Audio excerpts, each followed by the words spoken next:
So getting into it, going to really identify all the different key parts of growth from the funnel to kind of identifying kind of the different ways growth really looks like. So here's a kind of a chart between growth and actually like growth hacks. When you think about growth hacking, what Airbnb did, they just got insane amount of spikes.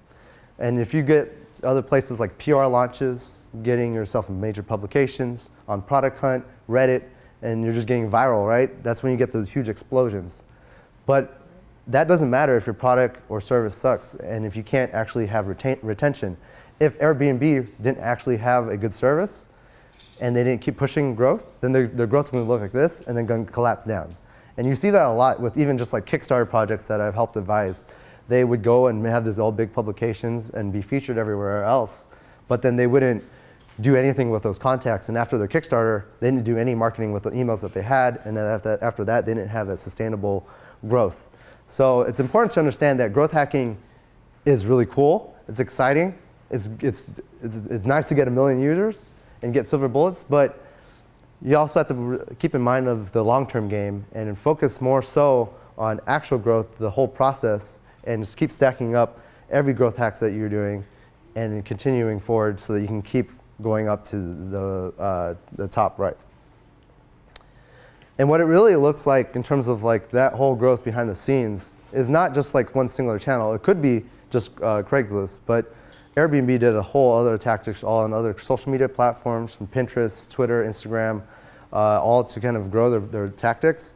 But you have to understand now growth is kind of a combination of multiple strategies, especially today where it's all a battle of attention now. Everybody's on different devices, everybody's diverging in different places, and now also too, you can't really expect to sell people on first impression anymore. People will see your ad and then say, a cool product, it's not a good time to buy right now because I'm going out and watching a movie, and then they're going to bounce. And so you can't expect one channel to get it done. You really have to start thinking multi-channel and really expand yourself and really adding all the different parts together, which I'm going to talk about throughout the whole funnel as we continue going down. So thinking about kind of the growth engine and the whole growth funnel, this is what the whole anatomy looks like. Think of it like a big bucket where you're trying to scoop in as much users and people as possible in the very top, and you're really trying to convert them at the very bottom. And as customers are coming through the door into your product and service, they're really coming through, and then what your goal is trying to get them to come back. Referrals, retention, and having all those people kind of refilling back your bucket. But a lot of us, and a lot of other growth hackers out there, and everybody throwing those big kind of BuzzFeed style headline articles, like top 10 ways to growth hack 1 million users. Everybody's really focused just on the top, which is cool. I get it. As a business and entrepreneur, you're really trying to get people to the door. But it really depends on what stage your business is really at. Is your product and service ready for 1 million users? No. So your goal isn't to get 1 million users from day one. It should to get a sustainable amount of customers in the door, get feedback, and really understand them so then you can inform your next product, your next move on your product, service, or feature that you're trying to build. But again, a lot of the articles and growth hacks you see out there is really focused on the top. And it really comes down to is that everybody is really focused on acquisition and not really retention. And again, just look at this analogy here. It's like a leaking bucket. You're going out getting customers, and if you're not focusing on actually keeping those customers in the door, getting the feedback, and actually listening to them, then you're just going to lose them all. So you can keep pulling money on Facebook ads, doing crazy growth hacks, getting PR, Product Hunt, but guess what? It's going to go leave at the door. And it might actually even hurt you if you get like 1-star ratings on the App Store or 1 star on Yelp, and that means your product isn't ready yet. So what's important to understand in terms of growth is not only just about the whole growth scale in general, but understand where is your product and service, what level it's at, and then understand that each level has different goals in terms of growth itself. So let's say you just have an idea. All right, well, your initial growth should be simply to validate that idea, to get customers, a few customers in the door, get a lot of feedback from them, interview them, and then inform your next decision so they can start building your MVP. It's not to jump all the way to the launch stage where you're trying to launch your company and get customers in the door. When you're hitting the MVP stage, that's when you kind of have your ideas validated, and now you're looking to kind of really retain those customers and also just kind of get them to refer more people, and also to build more product ideas so that you can hit a much more sustainable level of growth.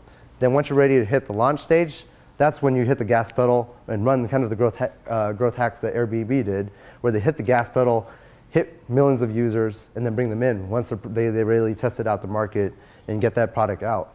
And you're seeing this a lot in, like, when you launch an app, people are doing little, they'll get their first amount of friends and their family to go test out their apps. That's the best way to try out bugs. Then once you're ready to go to the next stage, that's when you put in ads. Then you run in the next stages of growth as you continue to grow the scale.